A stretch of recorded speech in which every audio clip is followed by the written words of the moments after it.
Ketua Bapilu Partai Persatuan Pembangunan Sandiaga Uno mengatakan tidak menutup opsi untuk bergabung dengan kubu Prabowo Subianto dan Gibran Rakabuming Raka yang memenangkan sejumlah hasil survei hitung cepat untuk Pilpres 2024. Dalam Pilpres 2024, P3 bergabung bersama Partai Demokrasi Indonesia Perjuangan, Partai Hanura hingga Partai Perindo. Ketiganya membangun kerjasama politik untuk mengusung Ganjar Pranowo sebagai calon presiden. Kendati demikian, Sandi mengatakan sampai saat ini belum ada tawaran untuk masuk pemerintahan Prabowo Gibran.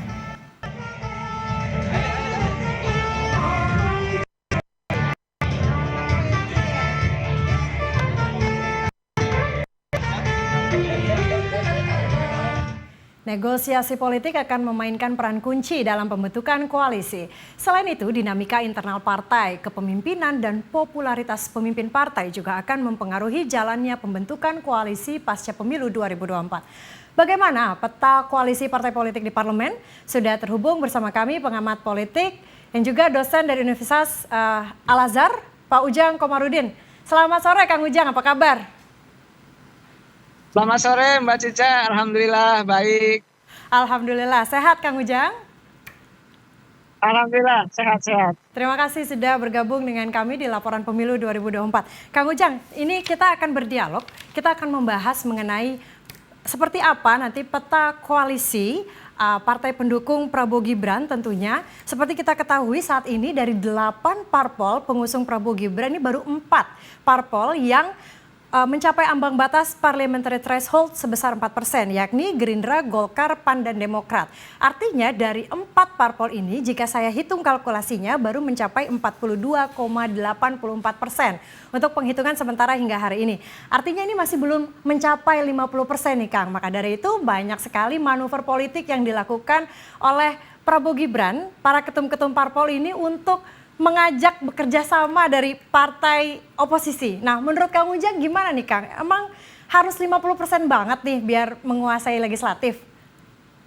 Ya kan begini, Pak Prabowo sudah mengatakan kepada publik ya beberapa kali gitu ketika debat, ketika pidato kemenangan di Istora Senayan, Ya. bahwa Pak Prabowo akan merangkul semua kekuatan politik.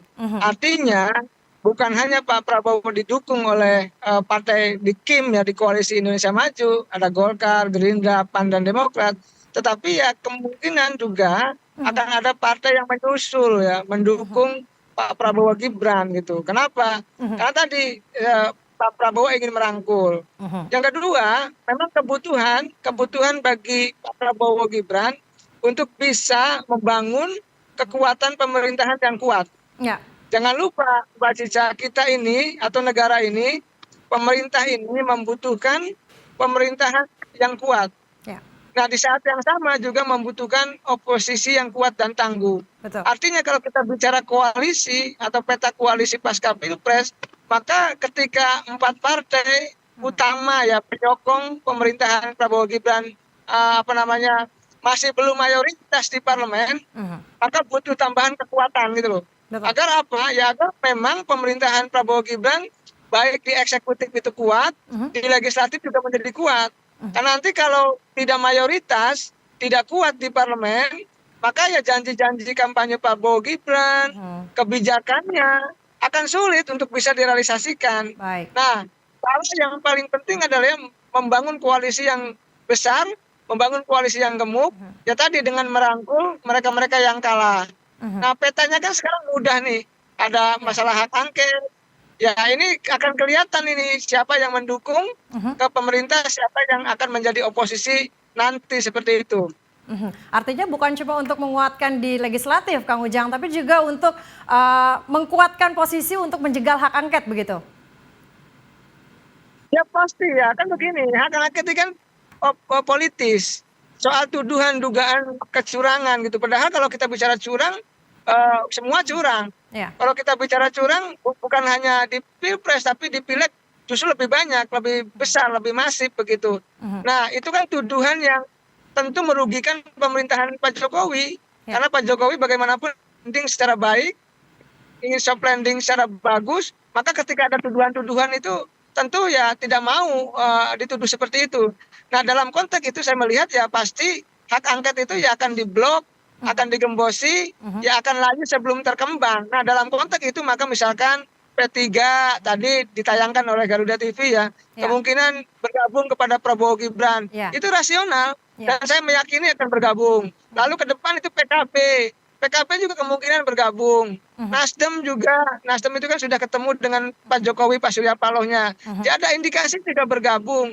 Jadi kalau kita bicara kekuatan partai pemerintah ke depan, ya kelihatannya Pak Prabowo Gibran akan membangun kekuatan yang mayoritas di parlemen seperti itu. Betul, tadi menarik ketika kita membahas soal P3 karena Ketua Bapilu P3 Sandiaga Uno yang juga Menparekraf itu sudah mengatakan, udah memberikan sinyal bahwa P3 akan gabung ke pemerintah. Selain itu tidak hanya dari Ketua Bapilunya tapi juga dari kader Partai Persatuan Pembangunan yang menamakan dirinya sebagai pejuang P3 juga menyatakan dukungannya ke Prabowo Gibran. Ini artinya P3 sudah pecah gitu, Kang. Ya tentu itu yang rasional ya. Memang secara kelembagaan kepartaian mereka belum memutuskan. Menunggu kelihatannya rekapitulasi perhitungan suara resmi KPU ya tanggal Betul. 20 Maret. Kemungkinan keputusan partai akan diumumkan setelah itu. Tetapi saya sudah membaca ya arah-arah dukungan P3 ke Prabowo Gibran karena itu rasionalitas. Rasional ketika P3 itu ada di kekuasaan itu lebih nyaman, lebih enak gitu, lebih lebih punya daya dorong untuk bisa membesarkan partai ke depan. Berbeda ketika misalkan menjadi oposisi, menjadi oposisi pun tidak akan kuat karena kan saat ini sedang berjuang untuk bisa lolos ke Senayan dengan 4%-nya itu. Betul. Jadi ya itu pilihan rasional saja ketika P3 ingin bergabung kepada pemerintahan Prabowo Gibran. Itu adalah langkah politik yang menurut saya rasional dan taktis saja yang diinginkan oleh ya sebagian mungkin ya kader P3. Nah, ini menarik. Ternyata selain P3, Nasdem juga nampaknya sudah mulai goyah setelah Ketua Umumnya Surya Paloh bertemu dengan Presiden Jokowi. Dan juga PKB, karena tiga partai ini, Nasdem, PKB, dan juga P3, selama sejarahnya ini selalu pro pemerintah, tidak pernah oposisi. Menurut Kang Ujang, mungkin nggak sih seberapa besar peluang ketiga partai ini akan menjadi oposisi di pemerintah berikutnya? Ya kalau kita bicara P3 sulit jadi oposisi. Oke. Lalu kalau kita bicara PKB juga tidak punya DNA oposisi. Dan dalam konteks kalau PKB menjadi oposisi tentu pasti akan digembosi, pasti akan dikerjai gitu loh. Formulanya seperti itu dan tidak akan kuat PKB menjadi oposisi. Dan PKB tidak punya DNA untuk oposisi tadi. Yang ketiga Nasdem tidak punya DNA oposisi tetapi tergantung nanti deal or no deal nih. Apakah sepakat atau tidak dengan Pak Jokowi atau dengan Pak Prabowo, Pak Surya Paloh. Apakah misalkan nanti deal kabinetnya itu dengan dapat berapa kursi gitu loh. Itu juga menjadi penting. Jadi kalau nanti deal, ya kemungkinan besar Nasdem bisa masuk ke pemerintahan. Tapi kalau tidak deal, ya bisa jadi Nasdem juga ada di luar pemerintahan. Tetapi saya meyakini ya Nasdem itu punya keinginan untuk bisa masuk ke pemerintahan Prabowo Gibran.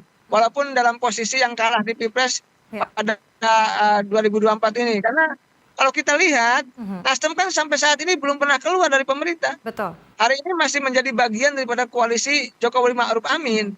Oleh karena itu ya tadi komunikasi Pak Surya Paloh dengan Pak Jokowi, lalu Nasdem juga partai besar yang tentu ingin menjaga stabilitasnya dengan menjadi partai yang ada di pemerintah itu. Namun Kang Ujang yang menjadi catatan saya, jika koalisi pemerintah Prabowo Gibran nanti terlalu gendut, terlalu banyak, nanti check and balancesnya bagaimana? Karena berarti oposisinya hanya PDIP dan PKS. Apakah itu baik untuk demokrasi di Indonesia, Kang? Nah, sudah saya katakan tadi kan bahwa kita ini membutuhkan pemerintahan yang kuat. Di saat yang sama membutuhkan oposisi yang kuat dan tangguh gitu. Nah, kalau semua partai yang masuk ke pemerintahan Prabowo Gibran lalu yang menjadi oposisinya sedikit atau katakanlah nanti seandainya PDIP dengan PKS, PKS pun sekarang sudah lobby untuk karena kalau PDIP dengan PKS itu oposisi, ya maka tidak akan ada check and balances. Betul. Dan ini menjadi persoalan dalam konteks membangun demokrasi yang sehat. Demokrasi yang sehat itu dibangun dengan proses check and balances yang seimbang, yang sama-sama kuat antara partai pemerintah dengan partai oposisi. Ya. Oleh karena itu kalau nanti misalkan oposisinya PDIP dengan PKS, ya tentu mengkhawatirkan dalam konteks perjalanan demokrasi ke depan. Karena tadi pengawasnya, yang ngontrolnya, yang mengkritiknya adalah tidak menjadi dominan di oposisi. Oleh karena itu ya ke depan perlu dipikirkan bagaimana membangun formulasi ya, atau format koalisi yang sehat. Artinya perlu tambahan partai politik di oposisi agar oposisinya menjadi kuat, agar oposisinya menjadi tangguh begitu. Baik, baik, Kang Ujang. Nah, bagaimana jika misalnya koalisi di pemerintahan ini tidak hanya untuk mengamankan di legislatif, apakah mungkin juga untuk mengamankan di suara menjelang Pilkada serentak 2024? Bagaimana menurut Kang Ujang? Ya sangat mungkin ya kan. Sekarang ada skema, Ya. ada format, ada rencana dari partai-partai koalisi itu, terutama misalkan koalisi Prabowo Gibran, koalisi Indonesia Maju, ingin berkoalisi sampai pilkada gitu loh. Ya. Jadi ingin melanjutkan koalisi di pilkada. Contoh, ketika misalkan yang kuat di wilayah tertentu itu Gerindra, maka akan didukung Gerindra kadernya. Ya. Yang kuat misalkan di wilayah yang Golkar, maka Golkar akan didukung. Lalu yang kuat di wilayah PAN, kader PAN yang akan didukung. Begitunya sama, maka akan didukung. Jadi sekarang sudah ada skema ke arah sana untuk melanjutkan koalisi Indonesia Maju dari Pilpres atau dari pemilu ke pilkada. Dan itu sedang berproses, sedang jalan begitu. Kelihatannya pola ini juga akan ditiru oleh Nasdem, PKS, dan PKB di kubu 01 untuk bisa membangun koalisi hingga pilkada. Dan saya sih melihat bagus-bagus saja ya. Kenapa? Karena itu kan bagian daripada strategi partai untuk bisa mendapatkan dukungan publik melalui pilkada yang akan berlangsung sebentar lagi begitu. Baik, baik. Lalu menurut Kang Ujang bagaimana kira-kira arah peta koalisi di Pilkada serentak 2024? Kalau misalnya kita lihat misalnya di DKI Jakarta, Golkar infonya akan memajukan Ridwan Kamil, sementara PSI juga akan memajukan Kaisang. Kalau itu benar, antara Golkar dan PSI di mana dua-duanya berada di bawah koalisi Indonesia Maju, kira-kira mungkin nggak sih Kang? Tapi yang menjadi pikiran tadi saya ya, bahwa sejatinya kalau koalisinya sama antara Kim itu untuk di Pilpres dengan Pilkada, maka sejatinya satu gitu ya. Sejatinya satu, siapa yang didorong gitu. Apakah Ridwan Kamil, Ahmad Zaki, ataukah Kaisang begitu. Ya tapi kan kita belum tahu apakah Kaisang maju DKI atau di Jawa Tengah kan. Kita tidak tahu. Oleh karena itu ini masih berproses, masih dinamis. Segala kemungkinan masih bisa terjadi. Oleh karena itu butuh kompromi-kompromi di antara partai-partai koalisi itu. Butuh kesepakatan, butuh kalkulasi yang matang. Yang siapa yang punya potensi menang ya pasti mereka yang didukung begitu. Kang Ujang, ini menarik buat saya. Tadi saya baca berita bahwa udah mulai nih ramai-ramai caleg yang mengklaim dirinya lolos ke Senayan. Padahal kan hasil rekapitulasi KPU belum keluar gitu ya. Tapi mereka cukup percaya diri menyatakan bahwa mereka lolos kursi di DPR. Nah sebetulnya seperti apa sih mekanismenya? Tahapan-tahapannya itu seperti apa? Apakah kalau dia mendapatkan suara terbanyak itu pasti mendapatkan kursi di DPR kan? Ya kan sekarang sistemnya sistem proporsional terbuka. Artinya ada gabungan suara partai dengan suara calon berapa. Nanti dihitung dengan metode tertentu yang pembagian kursinya. Nah dari situlah akan nanti kalau misalkan tertentu atau partai A misalkan dan dia mendapatkan jatah satu kursi dan dia mendapatkan kursi dan di situlah dia yang menang gitu loh. Di situ sebenarnya formulanya seperti itu, perhitungan suara yang berlaku saat ini. Jadi kalau mereka pede, percaya diri, ya tentu mereka sudah mengkalkulasi dan sudah menghitung hasil perolehan suara saat ini. Artinya walaupun pengumumannya belum diumumkan, tetapi kan sirekap sudah diketahui. Mohon maaf, bukan sirekap, real count KPU sudah diketahui. Lalu juga mereka para caleg punya C1 yang bisa dihitung oleh tim suksesnya. Jadi dalam konteks itu ya saya melihat bagi mereka yang percaya diri sudah lolos karena sudah perhitungan real count di KPU pun sudah 100%. Jadi memang sudah bisa dilihat begitu.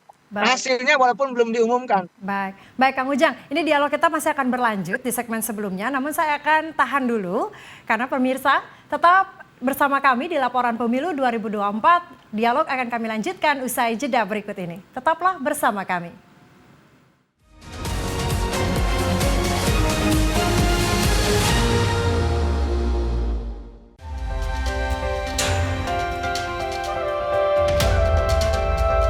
Yang pertama dan paling hangat, informasi yang menemani Anda memulai ragam aktivitas. Jadikan pagi Anda lebih berarti dengan kabar terkini. 25.000 personil dikerahkan sebagai upaya menjaga persatuan dan kesatuan. Laporan 8 pagi, setiap hari pukul 6 pagi hanya di Garuda TV.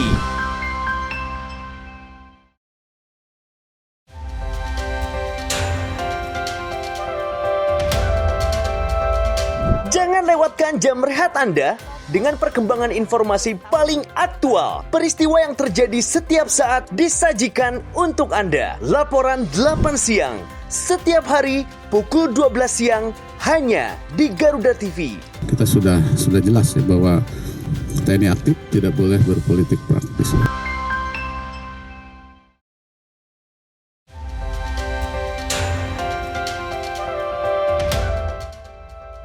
Beragam peristiwa mewarnai malam hari Anda.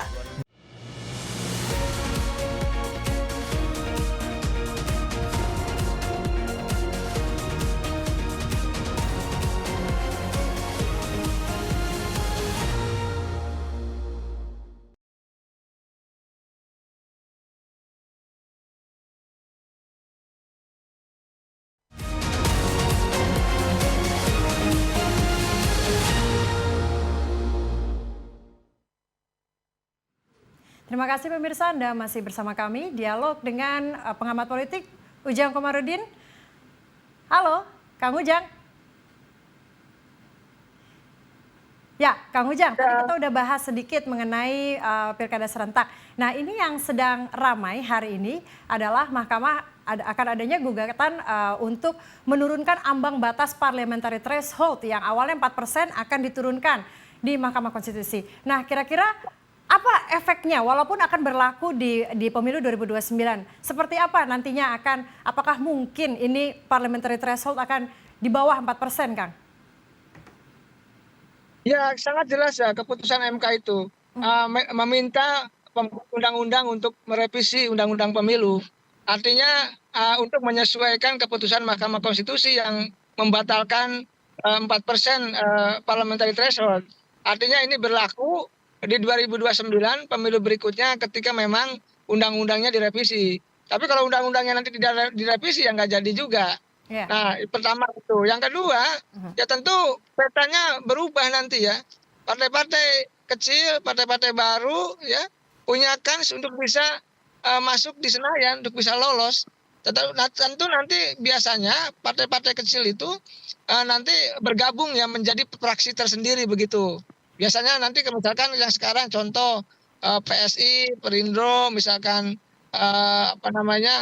Hanura dan lain-lain dengan jumlah kursi tertentu biasanya punya fraksi sendiri.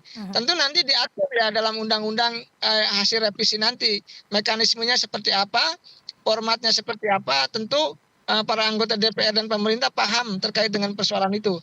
Jadi saya melihat ini adalah peta sudah berubah, tapi berubahnya di 29. Tentu ya yang penting adalah bagaimana tetap mereka adalah partai politik menjadi pilar demokrasi yang harus berbenah, yang harus memperbaiki diri agar memang ke depan itu jangan hanya kepentingannya bukan hanya kekuasaan saja, tetapi bagaimana membantu rakyat itu yang penting sebenarnya. Kang Ujang, ini yang menarik juga buat saya adalah mengenai hak angket yang digulirkan oleh paslon nomor urut 3 Ganjar Pranowo dan Mahfud MD. Menurut Kang Ujang, kira-kira hak angket ini akan berhasil digulirkan gitu di DPR? Kalau saya sih melihatnya agak susah, agak berat, agak sulit. Akan layu sebelum terkembang, akan tergembosi gitu. Kenapa? Tadi petanya, misalkan P3 sudah mulai merapat ke pemerintah. Ya. PKB juga nanti di tengah jalan kemungkinan besar bisa merapat ke pemerintah. Nasdem sudah bertemu Pak Surya Palohnya dengan Pak Jokowi. Kita tidak tahu apa yang didukung. Saya sih mengindikasikan bisa jadi ada indikasi Nasdem juga ingin gabung ke pemerintahan.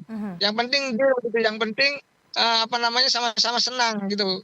Nah, lalu kalau kita bicara PKS juga sedang lobby-lobby kepada pihak 02 untuk bisa masuk ke pemerintahan. Cuma memang ya kelihatannya yang mendorong yang cukup kuat ya PDIP. Ya PKS tadi. Kalau dia tidak bisa masuk pemerintahan, artinya bersama PDIP mendorong hak angket. Tapi sekarang PKS masih 50-50, bisa mendorong juga bisa tidak. Tapi kalau PKS itu deal dengan Prabowo Gibran, ya masuk pemerintah. Tapi kalau tidak deal, ya artinya PKS akan mendorong hak angket bersama dengan PDIP. Nah, dengan konfigurasi seperti itu, katakanlah yang ngedorong nanti ujungnya adalah misalkan PDIP dengan PKS, maka akan sulit menang, akan sulit terrealisasikan, akan susah untuk bisa diimplementasikan atau dijalankan di parlemen nanti, karena tadi kekuatan pemerintah cenderung lebih dominan, lebih besar, tentu akan memblok ya mereka yang akan mendorong hak angket tersebut. Jadi saya meyakini dalam konteks pertarungan politik saat ini terkait dengan hak angket itu, pendorong hak angket akan sulit, akan mengalami jalan terjal dan akan kemungkinan besar akan tergembosi, akan dibredek tengah jalan, begitu kalau bahasa saya. Baik, Kang Ujang, mengapa menarik? Karena hari ini nih ada demo besar-besaran di depan gedung DPR RI terkait hak angket ini. Bahkan tujuan utama dari hak angket ini untuk pemakzulan Presiden Jokowi. Mengapa isu pemakzulan ini terus digaungkan begitu di tengah-tengah rekapitulasi suara dari KPU, Kang Ujang? Ya karena begini, ini kan ada partai yang kecewa kepada Jokowi karena dianggap Jokowi tidak mendukung calon yang diusungnya begitu, katakanlah PDIP. Lalu hak angket kan kita tahu sangat jelas, sangat clear, tidak akan merubah hasil, tidak akan merubah hasil pemilu. Artinya pemenangnya tetap saja ketika nanti diumumkan misalkan Prabowo Gibran ya tidak akan merubah apapun. Artinya Prabowo Gibran yang akan menang gitu loh. Jadi dalam konteks itu target hak angket bukan sekedar soal pemilu kalau menurut saya, memang pintu masuk untuk pemakzulan tadi. Oleh karena itu ya tadi saya meyakini pemerintah juga tidak akan tinggal diam. Jokowi juga pasti akan melakukan tindakan-tindakan untuk katakanlah melemahkan dorongan hak angket tersebut. Ya ini negara demokrasi ya. Dalam konteks melakukan demonstrasi ya itu sah-sah saja, asalkan tidak anarkis, asalkan tidak ribut, asalkan tertib, ya silakan saja. Namanya juga berjuang dalam konteks menjaga demokrasi agar tumbuh dan sehat begitu. Asalkan jangan ribut tadi, asalkan jangan mengganggu hak orang lain.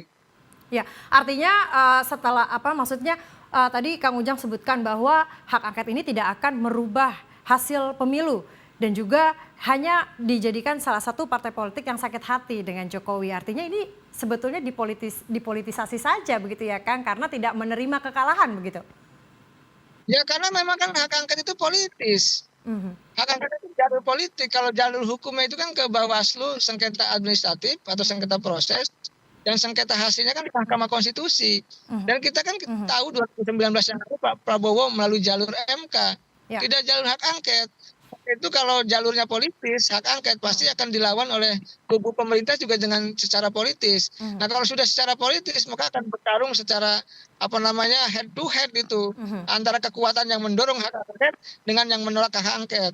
Dan tentu karena saya melihat ya Pak Jokowi ini tidak ingin dituduh curang, ingin memiliki legasi yang baik terkait dengan pemilu, ingin dikenang sebagai presiden yang menjalankan pemilu yang bagus, maka hak angket itu kelihatannya akan diblok gitu, akan digembosi, tidak akan sukses gitu. Karena tadi targetnya bukan soal pemilu kalau menurut saya, soal Jokowi, soal pemakzulan itu begitu. Kang Ujang, jika memang hak angket ini rasanya sulit untuk dimajukan gitu ya, apakah isu kecurangan pemilu ini kira-kira akan naik nggak sih ke Mahkamah Konstitusi? Ya karena kelihatannya mereka perjuangannya paralel ya, artinya melalui jalur hak angket, lalu melalui jalur hukum. Dan mereka juga sudah mempersiapkan untuk jalur hukum itu ke Mahkamah Konstitusi. Karena sangat sayang kalau punya dugaan kecurangan tapi tidak diangkat di Mahkamah Konstitusi. Justru kita ingin mengetahui, buktikan kecurangan-kecurangan itu di MK, buka dengan segamblang-gamblangnya, buka dengan segala sejelas-jelasnya agar publik tahu apakah ada kecurangan atau tidak, kan itu. Baik. Jadi silakan menggunakan hak itu di Mahkamah Konstitusi agar apakah ada kecurangan atau tidak buka saja, kita tunggu itu, rakyat menunggu semuanya begitu. Baik. Baik Kang Ujang, kita tunggu saja apakah nantinya hak angket ini akan betul bergulir di DPR. Terima kasih Kang Ujang atas waktunya, dialog bersama saya di Laporan Pemilu 2024. Terima kasih Kang Ujang, salam sehat selalu.